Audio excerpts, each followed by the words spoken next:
Os comentaristas ontem do Troca de Passe, me irritaram. E eu não costumo me irritar com comentarista.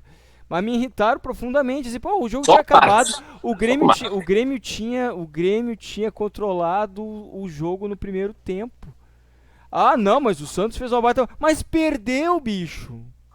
Fez uma baita partida, mas perdeu. Poderia ter sido mais, porque se o Soares não tivesse perdido aquele pênalti, porra. Mas enfim, eu também tava irritado com as coisas todas, né? Mas esse é o problema. Esse é o problema, esse é o problema.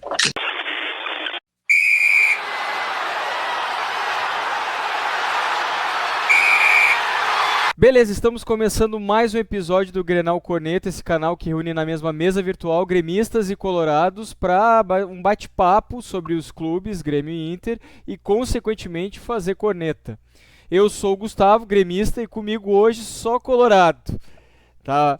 O Marcos, colorado, o Doda, colorado, né? Também ele é o cara do Resiliência Colorada, para quem não sabe, tá aqui no nosso canal, né? O Pedro Colorado e o Alexandre, o Juca, que tava de aniversário ontem, né? Colorado também. E com frio. Tá muito frio onde o Juca tá, né?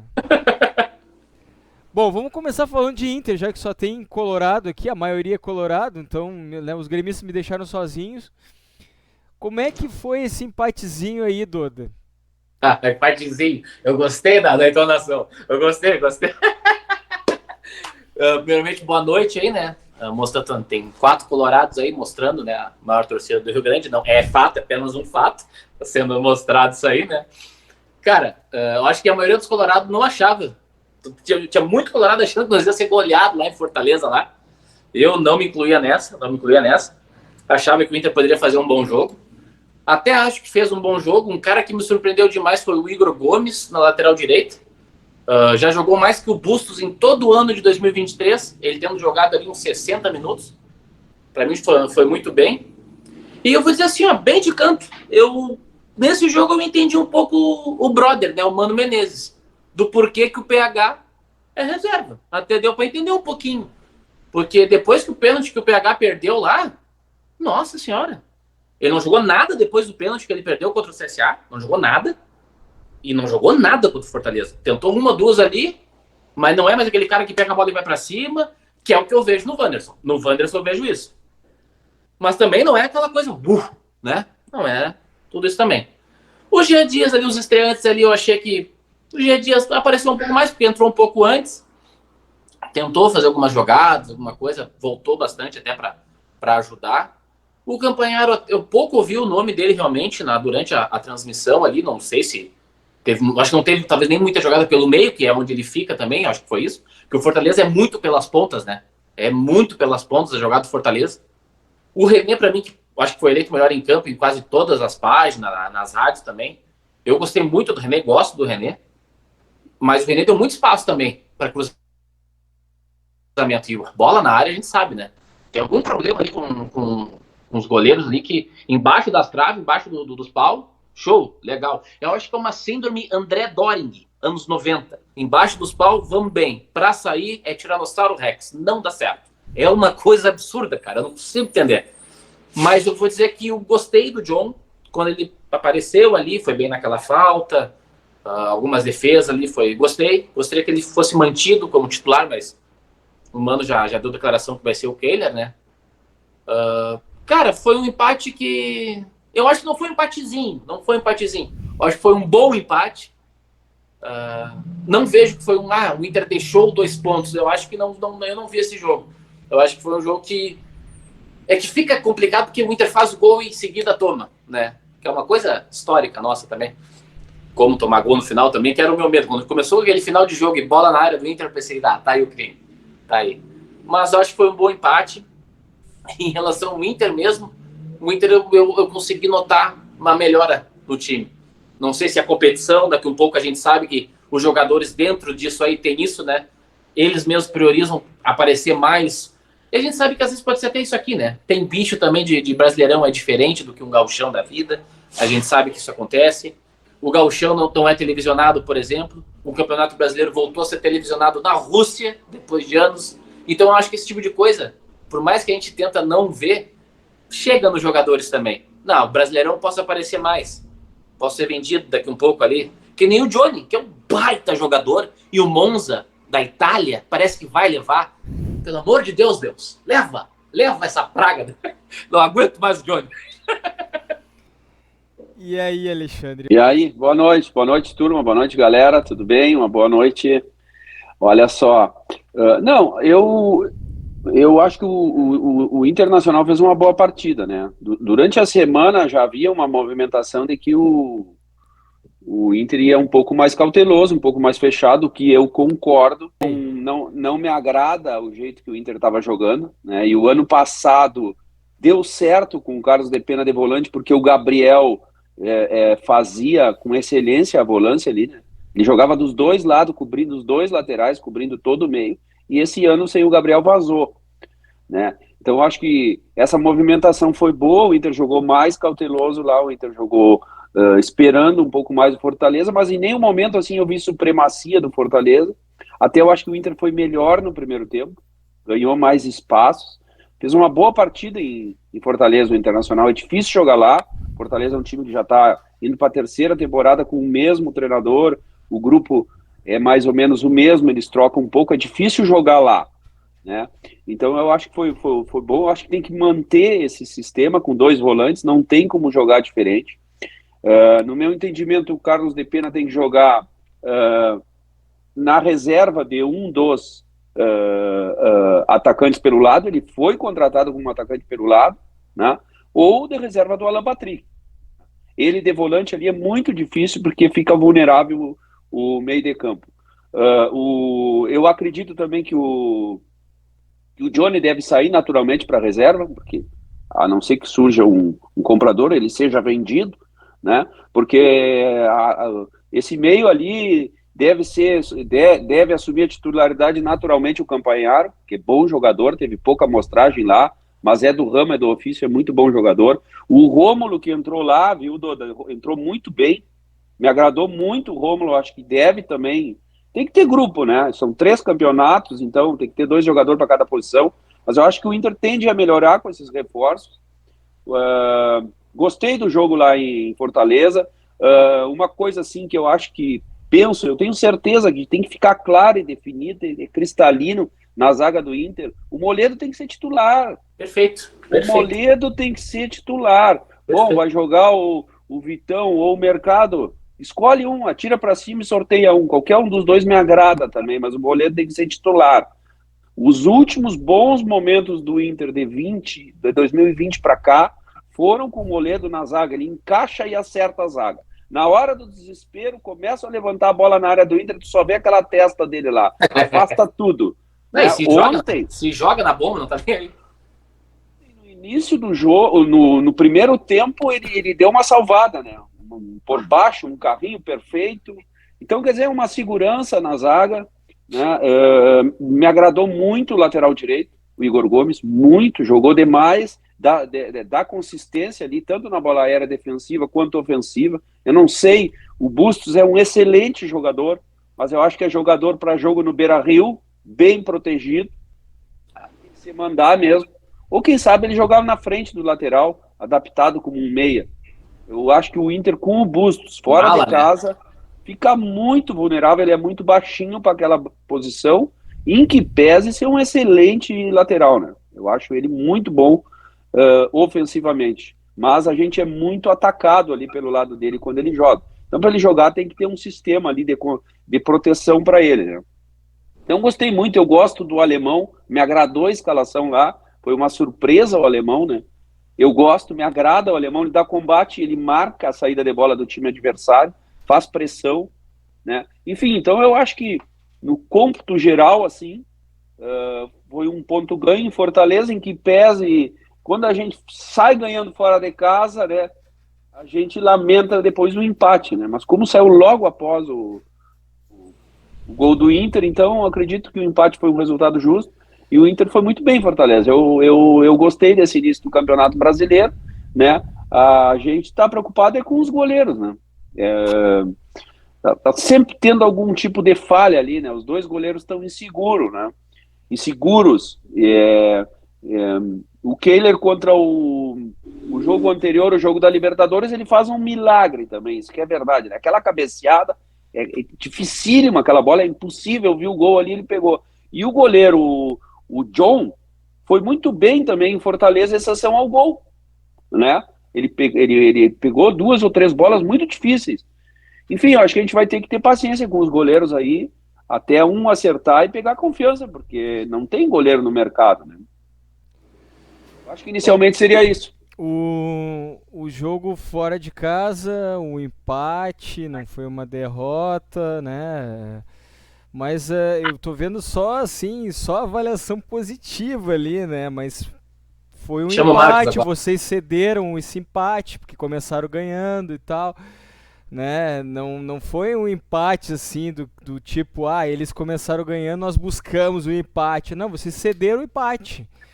Marcos, o que que é, qual é a tua visão de jogo? Tu que tem essa visão muito realista, né? Uma visão muito centrada aí, né? E muito crua, até diria.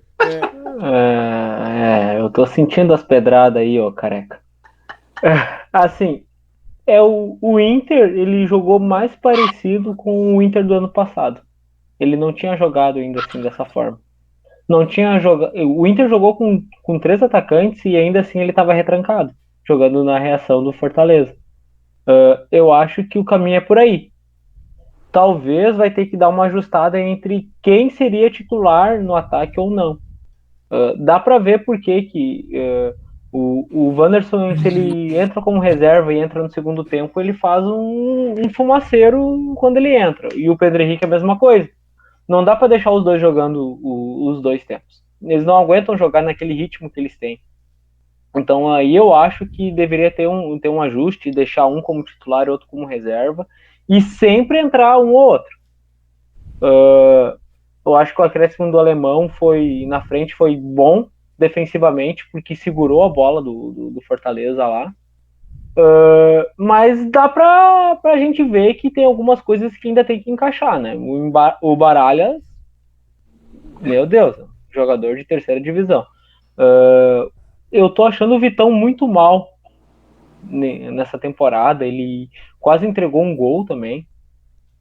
Então eu acho que é isso. Eu acho que a gente não pode achar que tá tudo certo ter conseguido empatar com o Fortaleza lá, que é um grande negócio. É melhor do que perder? É. Eu imaginava que a gente ia perder, mas o empate foi bom negócio lá. Ô Pedro, o empate foi mesmo bom negócio, assim, na tua visão? É aquilo que eu falei, né? Vocês começaram ganhando, acho que o Fortaleza tá encaixado, né? Já há 3 temporadas tá com o Vojvoda, eu acho, né? Uau! Mas enfim, vocês também deu uma desencaixada ali no gauchão, mas como o Marcos falou, vocês jogaram contra o Fortaleza no velho estilo da temporada passada, talvez. Olá, tudo bom? Bom participar novamente. Cara, eu acho que foi uma boa estreia assim, do Inter no Brasileirão, principalmente no contexto de onde a gente vem dessa eliminação, né, para o Caxias lá no Gauchão, a estreia meio incipiente na Libertadores, o próprio jogo contra o CSA, que a gente ganhou, mas com vaias. Então, nesse combo de jogos, assim, de pegar um recorte um pouco mais alto, eu acho que foi uma boa estreia, assim, porque o histórico do Inter lá contra o Fortaleza recente, ele é muito ruim, assim, tipo, a gente toma 5, tomou 3, então, tipo, se me perguntasse antes do jogo, assim, a gente fecha no empate, fechava na hora, né, então, tipo, eu não sei se os colorados, eu acho que vocês todos estavam também não muito otimistas pro jogo, né? Então, eu acho que nesse contexto, o empate foi sim um ponto ganho, e mais do que isso, eu acho que o time voltou a ter desempenho, principalmente no primeiro tempo. O Inter, é verdade, não criou muitas chances, mesmo tendo 3 atacantes, mas não correu risco. Eu acho que conseguiu controlar bem o jogo e segurar um pouco o Fortaleza, que é um time bom e que lá em casa vai fazer muitos pontos, assim, vai ganhar de muito time grande. Então eu acho que nesse contexto foi bom, e eu gostei bastante da volta do alemão, principalmente por essa característica que ele dá do time de ter essa marcação lá na frente, de ajudar nessa recomposição, porque às vezes a gente cobra muito dele a questão dos jogos do Gauchão, ali onde pegava muito time mais fechado, e realmente o Inter teve muita dificuldade quando teve que propor o jogo, né? E eu acho que nessa estreia do Brasileirão, eu acho que ela meio que ajudou a acomodar um pouco aquela impressão que se tinha assim, vai lutar pelo rebaixamento, vai brigar para não cair. Eu acho que não, eu acho que briga pelas primeiras posições, briga por uma vaga em Libertadores. E eu acho que o time começou a mostrar isso, porque as equipes do Brasileiro elas vão propor mais o jogo e dessa forma reativa tu consegue contra-atacar e aproveitar melhor as características desses jogadores do Inter, né? E eu também não gostei do Baralhas, eu acho que, embora ele dê essa intensidade, ele erra muito passe, ele parece um pouco fora do contexto, assim, comparando com outros jogadores, né? Então eu acho que ali ainda não acertou essa primeira função do meio. E isso gera Parece que o Baralhas não tá na mesma sintonia que o time inteiro. Isso gera uma instabilidade que ela estoura na zaga. E aí, falaram da questão do Vitão, que não fez um bom ano. Mas vocês já pararam para pensar que mudou a proteção da defesa? Tipo, o zagueiro ele aparece quando o time tá mal também. Tipo. Então eu acho que essa desorganização tática prejudica muito o Vitão, que é um zagueiro mais técnico, um zagueiro que ele usa muito esse espaço para ele é diferente do Moledo, que é um zagueiro que vai pro contato físico, né? O Vitão até faz, mas ele antecipa mais, tanto que ele passou quase todo o campeonato sem levar cartão, né? Então eu acho que nesse contexto foi uma boa estreia, assim, e ver o que vai rolar para os próximos jogos, assim, né? Eu na verdade, eu vim para gravar hoje com um monte de questionamentos e tudo mais, para passar para vocês. Mas eu tô vendo essa visão toda positiva do Inter, que eu acho que eu nem sei como vou fazer esses questionamentos. Não, mas vai lá, porque... Não, porque eu conversei durante a semana com colegas de trabalho colorados e tal, e eles me passaram umas informações que eu não sabia, assim, tipo? de bastidores, assim, que vocês, por serem colorados, podem estar mais a par. Mudanças, desde a saída do Paulo Autuori e mudanças na preparação física, no corpo né, das pessoas que cuidavam disso. O que acontece? Será que essa oscilação do Inter, digamos, essa inconstância no Campeonato Gaúcho e até agora esse início de Campeonato Brasileiro e Libertadores, embora não tenha apresentado resultados ruins, mas a torcida está cobrando o desempenho, né? Ainda mais dentro do Beira-Rio, né?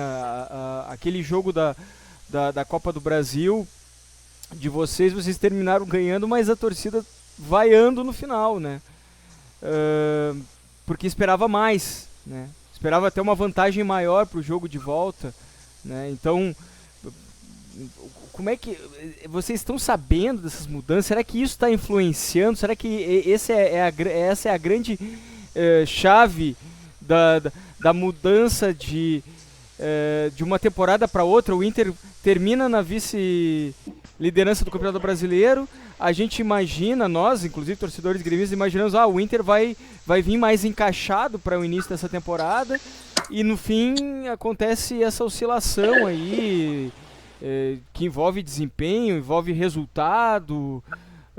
Será que tem a ver com essas saídas que aconteceram aí em setores que acabam refletindo no campo, né? A preparação física? Uma delas é a preparação.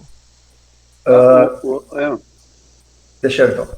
Cara, eu acho que pode contribuir sim, algumas questões assim, a saída do Paulo Autuori, questão da preparação física, mas eu acho que tem outros elementos que talvez eles sejam mais determinantes para esse mau desempenho, assim. Porque, se fala muito que o Inter não corre e termina morrendo, mas será que não está correndo errado? Pô, tu pega ali, tem jogadores que correram 11, 12 quilômetros no jogo, então, tipo, não é só físico. Eu acho que tem muito mais a ver com a questão das saídas dos jogadores.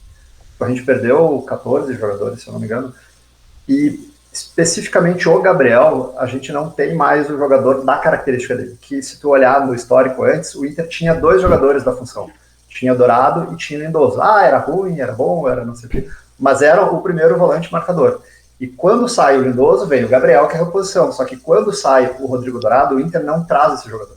E isso refletiu já no ano passado nos jogos finais. Se você pegar depois que o Gabriel se lesiona, perdeu jogos onde foi mal, taticamente, ele pega aquele jogo do Curitiba, que perdeu lá fora, então, tipo, já dava alguns indícios, só que o time estava lá em cima, numa rotação que depois, quando terminou esse ano, já não começou mesmo.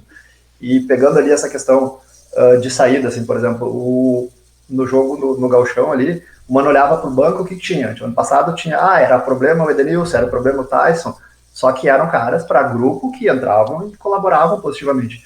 Só que hoje, o que tu tinha? Tu tinha muita categoria de base.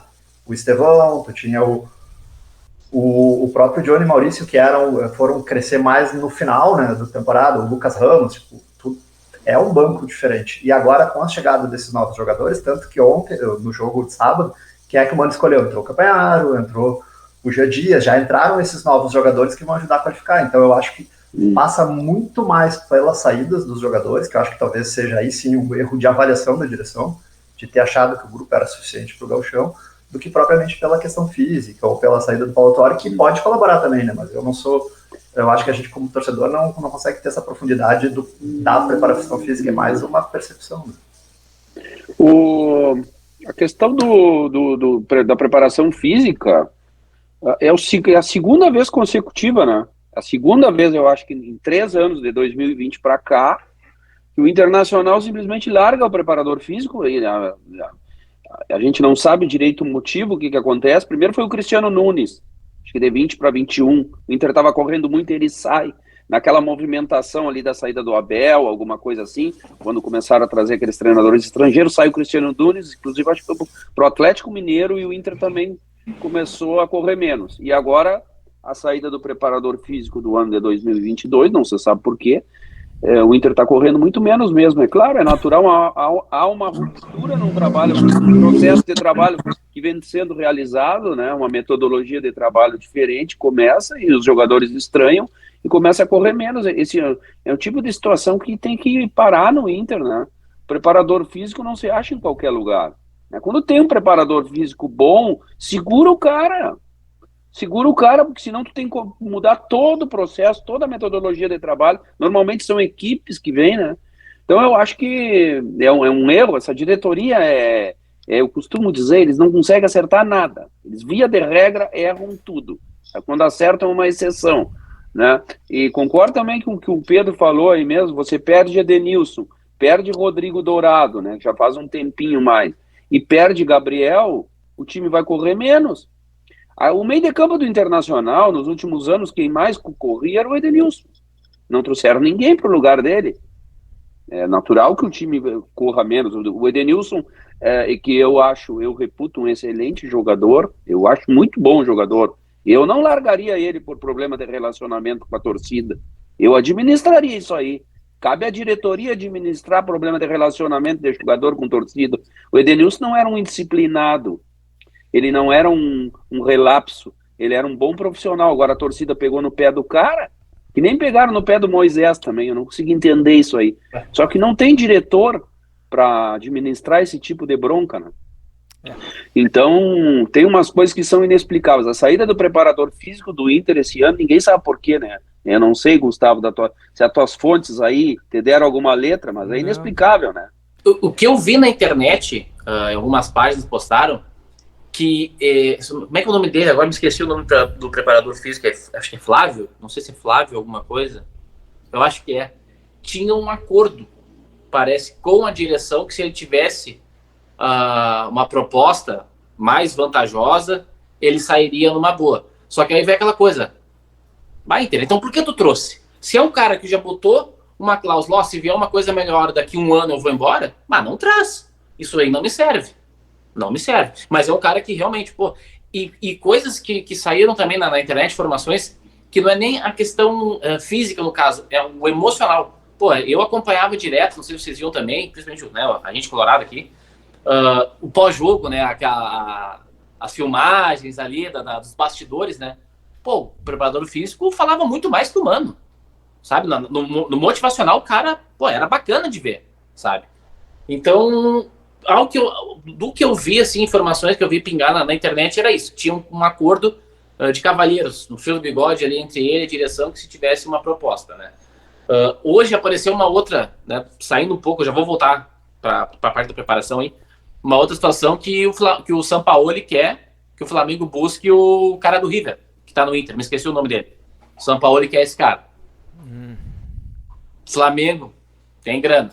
Daqui um pouco, será que o Inter vai conseguir competir com isso aí também? Qual o cara, o jogador? Não, da base. O da base? É o cara aquele que seria o preparador de jogadores da base ali, que era do River. Pois é, mas É o Gustavo Grossi. Gustavo Grossi. Pois é, mas não, ok. Ele chegou com uma baita grife, esse cara, com pompas, né? Mas eu não vi nada até agora. É isso aí, eu vou chamar isso aí. O que ele me entregou assim, pô, show, pô. Não me entregou um Nacho da vida, um Julian Álvares, sabe? Eu acho que o problema da base do Inter também aí, esses dias eu vi uma entrevista do Fernando Carvalho, ele falando que para ir lá em Alvorada e voltar, tu perde 3 horas e meia, 4 do dia, entre ir e voltar e ficar lá e coisa. Quem é que tem tempo para isso aí? A base não pode ser tão distante do profissional, a base tem que estar ali, até para a gurizada conviver com os profissionais e para o Mano enxergar. Claro, a comissão do Mano enxergar. Agora a base está lá em Alvorada. Isso é um erro muito grande e que precisa ser corrigido. Não sei como é que eles vão fazer, parece que agora depois vai para Guaíba, né? Mas vai. Eu mesmo tive ter problema. Eu discordo um pouco disso. Acho que, por exemplo, a base do Grêmio está em Eldorado há um tempão, né? E o Grêmio aproveita a base, então entrosamento com a base. Mas Gustavo... a arena fica ali mais perto de Eldorado, né? Na saída ali. São 15 minutos. 15 minutos, é verdade. Pega o carro ali do CT Luiz Carvalho, vai ter dá 15 minutos. Agora lá em Alvorada já é bem diferente, né? É muito longe, e então não aparece o trabalho do cara, porque ele está lá escondido, né? As pessoas estão distantes. Isso aí eu acho que está comprometendo o desenvolvimento do trabalho de base do Inter, esse fato de estar lá em Alvorada. Mas eu também, olha, por enquanto não vi nada desse Gustavo Grossi, sabe? Nada. Talvez nem veja, então, porque se o Flamengo tá de olho, vai levar. O que eu vi, assim, do papo de vocês aí, tirando o otimismo todo, eu acho que eu ouvi um lance, assim, de, o elenco tá meio curto, faltou jogar, né, a direção não avaliou direito, se livrou de uns jogadores, não substituiu. E eu acho que me identifiquei com esse papo aí de elenco curto, porque eu tenho sentido meu elenco meio curto.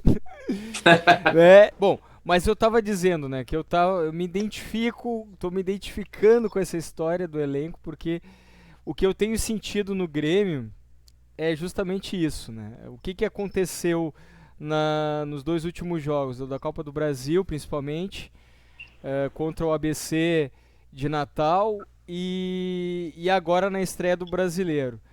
Foram 2 jogos que o Grêmio venceu, mas o Grêmio passa muita dificuldade em razão dos desfalques do meio de campo. E assim, hoje o assunto foi o pênalti perdido do Luiz Soares e tal. Eu até peguei aqui, vou falar números aqui, que eu peguei na CNN. Até botei no grupo de gremistas lá para eles repercutirem, saber a opinião deles também, né? Naquele grupo de corneteiros lá. Ô, Gustavo, em relação ao pênalti, o meu tio que mora lá em Caxias me ligou, disse que tocaram uma bola na janela dele, ele tava me ligando pra nós ir lá trocar. A gente manda a cobrança pra quem? Pro Grêmio, pro Soares? Tem que me falar pra poder fazer o boleto. Juventude que não tem um estádio decente, a bola não tinha que ter saído. Foi alta, mas não foi pra tanto também. Mas lá eles não invadem. Eles têm um estádio deles pequenininho, mas não invadem. Pois é. Isso. Fora da brincadeira, coitado do meu tio, se assustou, cara. Quase teve um infarto com a bola tocando na janela lá, quebrou a janela. Bom, mas o que eu tava dizendo... Saiu do estádio mesmo? Ela saiu do estádio? Não. Não, a bola ficou ali na torcida. Mas enfim. Cara, que bomba ele deu, hein? Foi uma bomba. Roberto Baggio. Foi uma bomba. Cara, eu peguei os números até dele aqui, mas eu vou falar os números na sequência, mas o que eu tô querendo dizer, por exemplo, o Soares, ele apareceu muito pouco, embora ele tenha 2 oportunidades bem claras ali que parou na mão do goleiro. e esse pênalti perdido, ele apareceu pouco. Mas por que ele apareceu pouco? Por causa do meio de campo. E isso aconteceu principalmente no jogo contra a Copa do Brasil. No jogo da Copa do Brasil, também contra o ABC, foi a mesma coisa. O primeiro tempo foi desastroso, né? Foi um jogo horroroso, mas era horroroso para os dois lados. O ABC não deixava o Grêmio jogar, a marcação na pressão e tudo mais, mas também não criava nada. E o Grêmio, o pouco que tinha de espaço, não conseguia criar. E no segundo tempo, as duas equipes se abriram mais espaço uma para a outra, e o Grêmio conseguiu fazer 2-0. Mas agora a gente viu um primeiro tempo do Grêmio muito bom e um segundo tempo que virou sufoco porque o Soares perdeu aquele pênalti. Porque se o Soares não tivesse perdido aquele pênalti, não seria um sufoco. Mas o Grêmio jogou muito bem no primeiro tempo, mas mesmo assim sentiu falta do meio de campo ali. Eu senti muita falta do meio de campo ali do Grêmio. Não tinha meio de campo em determinados momentos do jogo. O Grêmio controlou o jogo no primeiro tempo, mas eu senti a falta do meio de campo ali. E a ausência do meio de campo, os desfalques, eu falo de PP, falo de Carbadio, né? Thiago Nunes, não, Thiago Nunes não, é Thiago Santos. Não. Esses caras, eu entendo o que quer dizer, faz uma falta. Então, quer dizer que com o grupo curto do Grêmio, o Grêmio não vai ser campeão brasileiro esse ano. Não, acho que não. Mas enfim, seguindo. Peguei os números do Soares, né? Porque, me chamou a atenção, né? A gente já falou sobre o Soares aqui. Ele já perdeu uns 4 pênaltis e só agora chamou a atenção. Perdeu uns 3 pênaltis. Não exagero. Foram 5 pênaltis cobrados e 3 perdidos. Olha, peguei os números dele aqui. Vou relatar aqui. O negócio é a má fase mesmo, né? Porque pelo Grêmio foram 5 pênaltis, né? Teve um na Copa do Brasil, teve um no Gauchão, né? E teve também um segundo no Gauchão, numa semifinal, na disputa de pênalti contra o Ipiranga. E o pênalti decisivo que valeu, foi o gol do título do Campeonato Gaúcho, que ele conseguiu converter. E tô me esquecendo de um. Não tô me esquecendo de nenhum. Agora, e o último foi esse agora contra o Santos. Cara, o que a gente vê do retrospecto dele? Ele tem 67 cobranças de pênalti e 53 gols feitos nessas cobranças. Tá? 79% de aproveitamento. O Vinícius já tinha trazido esses números aqui para nós no episódio passado. Ele tinha mostrado, mas espera aí, ele não era o primeiro a ser, digamos, convocado para cobrar pênalti quando ele estava no Barcelona, mas ele convertia os pênaltis. Tá aqui os números. E aí ele passou de 2016 a 2022, converteu todos os pênaltis, sem perder nenhum pênalti. 5 anos sem perder nenhum pênalti. 22 cobranças de pênalti.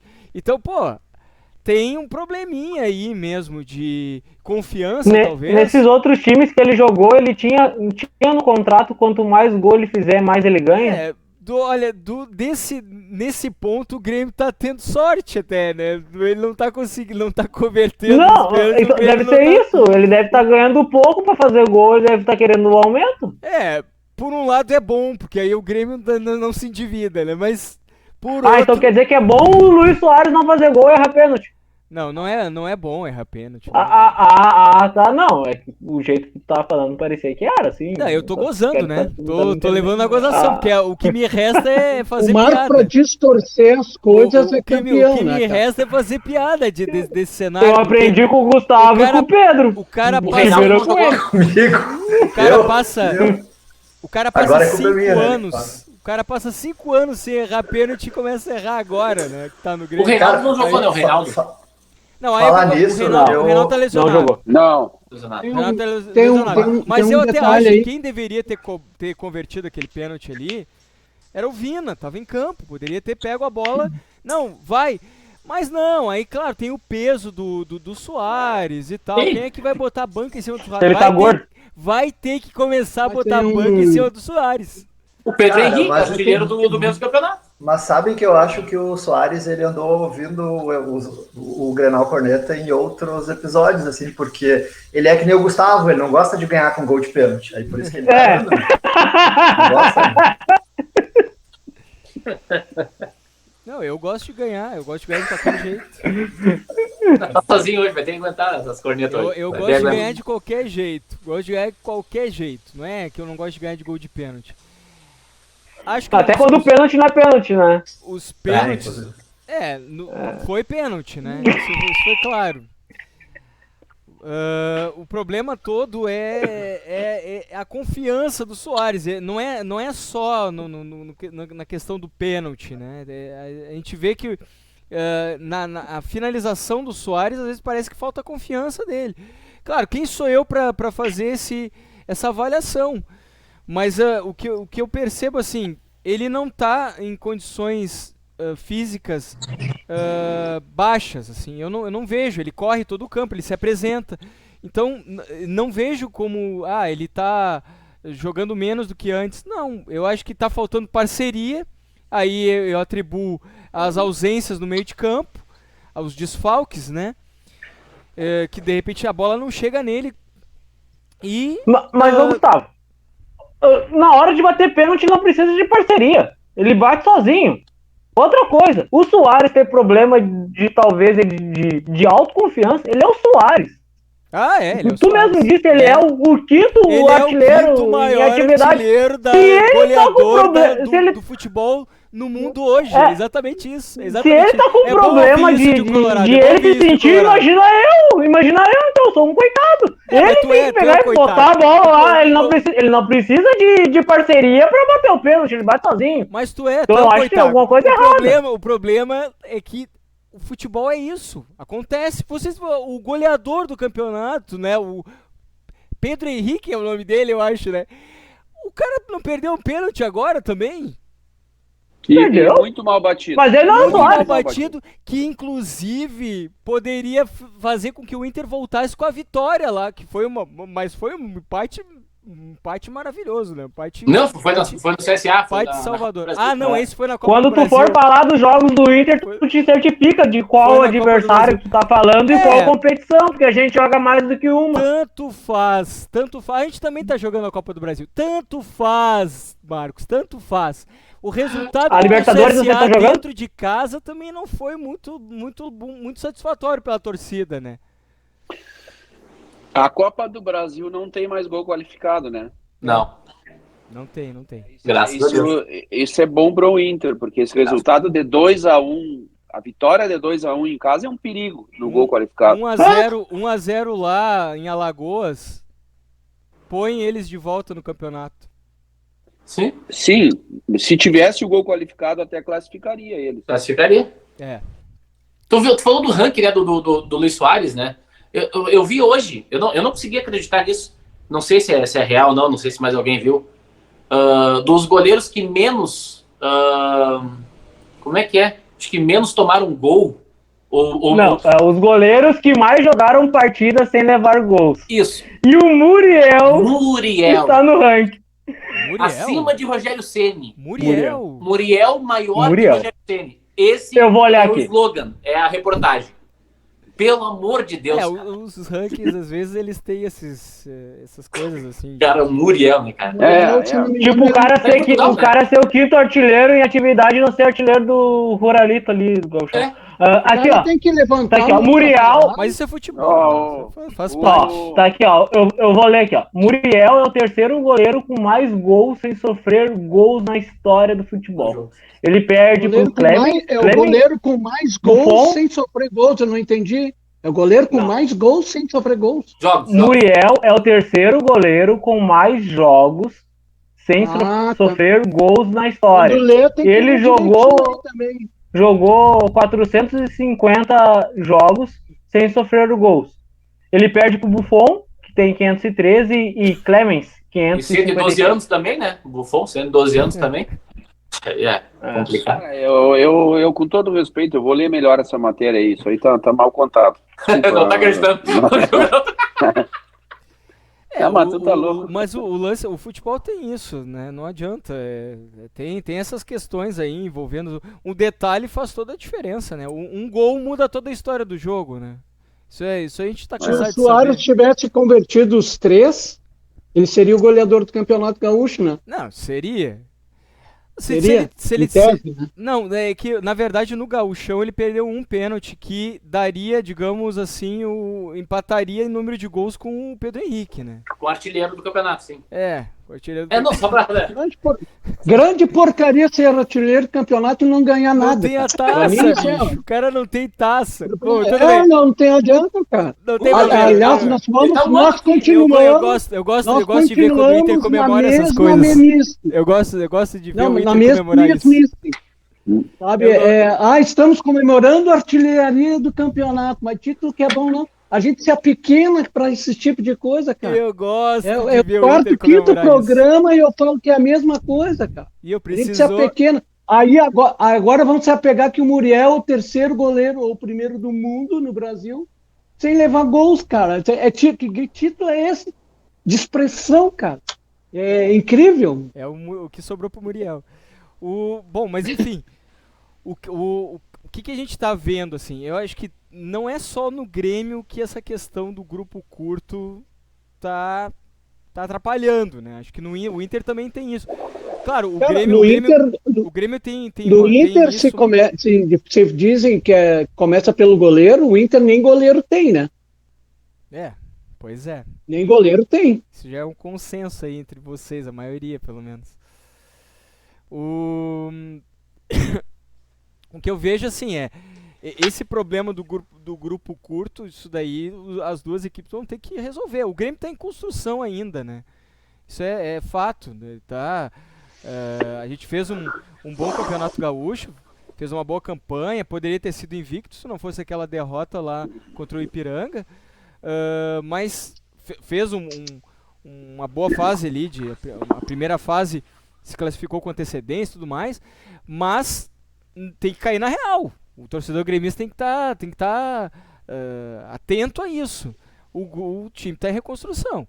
E o Inter também, acho que essa questão das avaliações que o Doda colocou aí, e o Alexandre, né, que enfatizaram essa questão de avaliarem mal e se livrarem de jogadores que poderiam estar ajudando agora, isso aí faz com que o grupo do Inter também fique um pouco curto, né?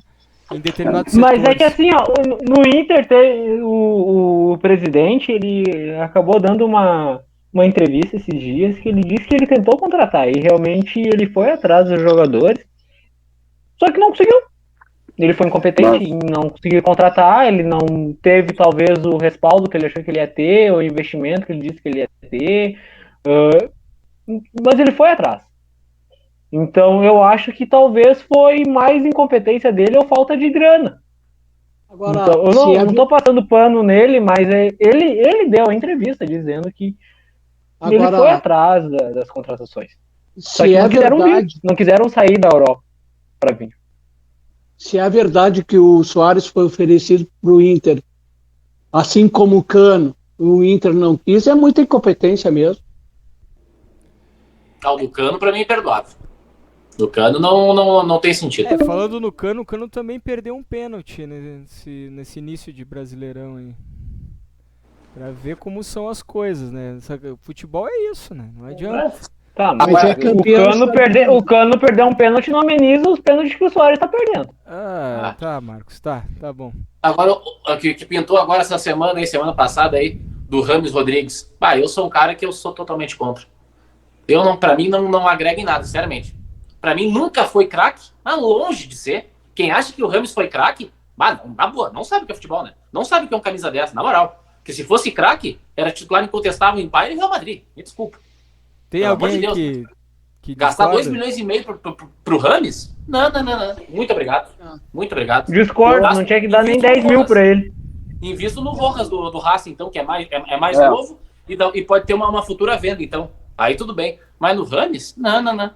Não é coluna de férias aqui, Mas, chega. mas então vocês estão dizendo que a direção do Inter foi passear na Europa, não voltou com nada, não voltou, foi lá e não Pô, conseguiu voltar com Ener, nada. Arangues, Campanharo, tá. Foi o que deu? Ah, Trouxemos? trouxeram isso aí. Tá, beleza. Sim. Então, não, então tá bom. Então não foi só passeio. Não foi só passeio. Não, teve passeiozinho também, teve passeiozinho de canto, claro que tem, né? Não que nem o Vitório Pífero, né? Ah, não, sim. quando o Pífero Vai viajava, pra Europa, tem que dar uma passeadinha. o Pífero brincava, né? O Arangues, pra mim, eu acho que vai. Pô, o cara já tá chegando machucado, vai ter que ficar um tempo parado para se recuperar. Que é junho, né? Cara, Parece que junho. que contratação horrível essa, cara. Pois Sabe? é. Vai, Tinha que trazer cara para sair jogando, cara. mas Que lembra nem do o Guerreiro, campeonato. né? O Guerreiro também. O Guerreiro foi contratado foi e outro ficou de fiasco. molho aí. Outro fiasco. Aliás, ele se lesionou. Ele tava lesionado, né? Ele ficou lesionado um tempo, não?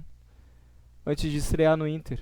Acho que sim. Não, o problema Não, era a do suspensão, Guerreiro a no lesão Inter foi foi a depois. suspensão. Ah, foi suspensão. Não. Foi a Não, Coca-Cola que ele tomou. Folha aquela. Ele Uma tava- folha de Colômbia. Coca. Ele tá, Coca-Cola jogando- ele tomou. A Ele tomou Coca-Cola. daí, Igual aquele é. spray de nariz que o Galdino É, usou, né? O Galdino, eu não sei que Uma spray de papoula. nariz é esse que o cara usa e pode ser pego no antidoping. É um bem estranho esse spray, negócio aí. spray que não se vende De no mercado, Coca-Cola, né? gente. Uhum. Mas o Galdino é uma coisa assim, o Galdino, ele deveria usar esse spray de nariz toda véspera de jogo, eu acho. Toda véspera de jogo deveria usar esse spray. Que não dá, o cara entra e estraga tudo, é impressionante. O Renato chegou a pedir calma pra ele, as câmeras pegaram bem na hora, calma, ele não conseguia dominar a bola, bicho. Isso é culpa da torcida que fez o que fez com o Thiago Santos. Eu Você tinha o Thiago Santos ali. me lembrou o Thiago Santos naquele momento, mas tudo bem, né? não sei até quando vai esse Galdino, porque a torcida já pegou no pé dele, aí não tem jeito. Não tem jeito. Tristeza. Bom, Raul, tem algumas coisas que tu queira falar do teu Inter aí. A gente tava falando antes que o empate lá fora de casa contra o Fortaleza não foi um resultado ruim. Tu concorda, né? O Inter começou ganhando, lembra disso, né? O Inter começou ganhando o jogo, cedeu o empate, né? O que tu achou do jogo? Eu vi o jogo, tá? E eu vou te dizer assim, pra mim não me agrada nada, cara. Essa tese de dizer assim, claro, se fosse contra um Grêmio, contra um Flamengo, um Corinthians, um Palmeiras, um empate fora de casa, pra mim seria excelente resultado. Fortaleza, negão? Não, né? É forçar a tanga. Né? E outra coisa assim, né, cara? Rumo aos 46, cara. Porque a amostragem do Inter, pra mim, foi horrível, foi muito pouco, cara. Muito pouco, cara. Goleiro, como eu já falei para vocês, eu acho que é uma unanimidade, tá? Nós não temos goleiro, cara. Não adianta, cara. Entra John, entra... sei lá, eu até me esqueci o nome, porque os caras não se fixam, tu não guarda a escalação, sabe? Então aí fica difícil. E eu vou te dizer assim, ó, já vai pegar o Flamengo domingo agora às 11 horas da manhã, tá? Literalmente é um jogo para se acordar, né, cara? Então eu vejo assim, ó, o Inter vai ter que batalhar muito. Se tem o Grêmio que está em construção e está ganhando, vem acumulando título, coisa e tal, né? Não dá para se dizer que está se arrastando. O Inter está se arrastando, não ganha título, empata aqui, empata lá, sabe? Daqui a pouco já é tarde para se acordar, cara. Sabe? O Campeonato Gaúcho é uma prévia e o Inter continua com o mesmo time que disputou o Campeonato Gaúcho, tá? Então, assim, vai chegar algumas peças ali que vão agregar, Campanário, companhia e tal. Tudo bem, o Wanderson desencantou. Pô, mas o cara vem jogando, né? Ele não entrou, não estava na regra para dizer, desencantou. Para mim, desencantar vai ser o alemão, quando fizer o gol, né? E outra coisa e tal. Mas eu vejo assim, o Inter vai ter que correr muito, cara. Olha, como diz o Cristiano Oliveira, vai parir uma bigorna nesse Campeonato Brasileiro. A visão do Raul não é muito otimista, né? Mas enfim, deu para sentir assim o clima do lado colorado aí, que realmente a coisa tá boa, mas não tá tão boa, né? Tá mais ou menos nesse ritmo, assim. Bom, vamos fazer o seguinte, a gente já tá se encaminhando pro final do episódio, né? Já passamos aí, já estamos nos acréscimos dos nossos 45 minutos de episódio.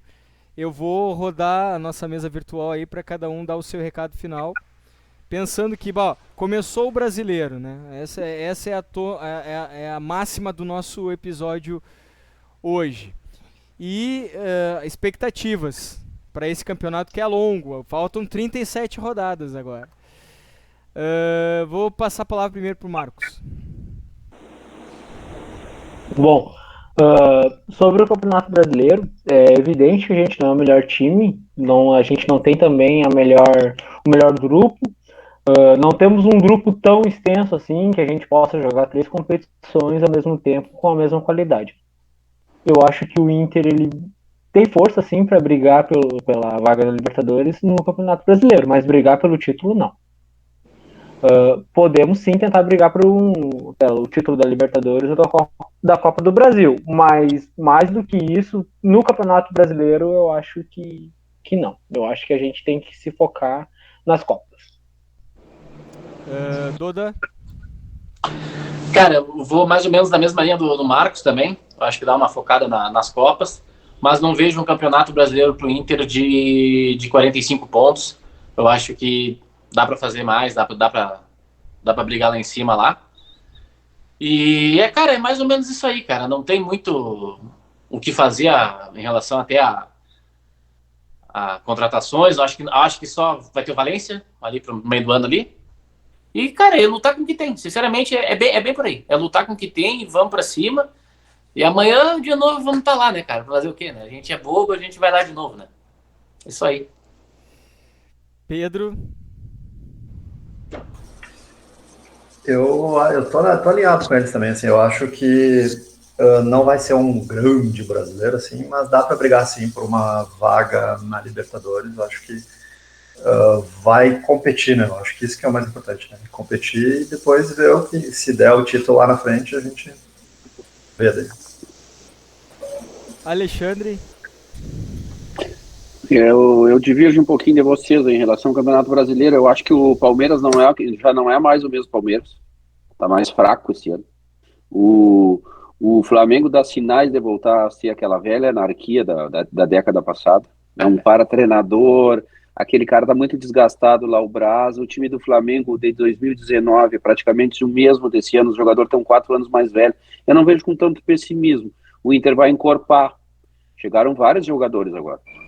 O Rômulo, o Campanharo, o Gabriel Barros, que foi o centroavante destaque do Ituano lá no Paulista. Não é fácil jogar o Paulista, ele foi revelação lá. Acho que o Inter contratou bem, seguri.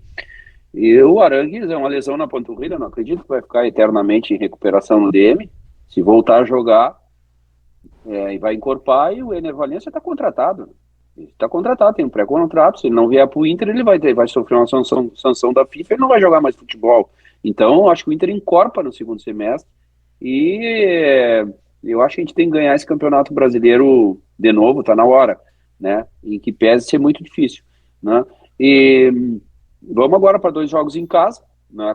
Falando bem brasileiro, né? Que é contra o Flamengo e o Goiás. Vamos ver. Era isso. Raul, dá o teu recado final, Raul. Bom, eu gostaria de ser otimista como todos os parceiros aqui são, né? Mas eu não vejo assim não é querer ser pessimista, mas sendo realista, né? Sendo realista.